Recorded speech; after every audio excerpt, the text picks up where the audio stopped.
از ما و من حذر کن، در خویشتن نظر کن. مانند جوی باری در قلب کوهساری، وقتی شدی روانه در قلب بیکرانه،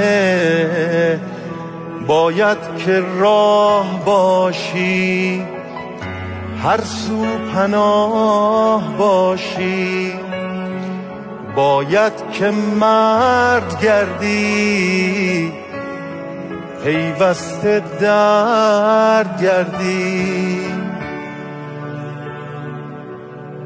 العاقل اشاره،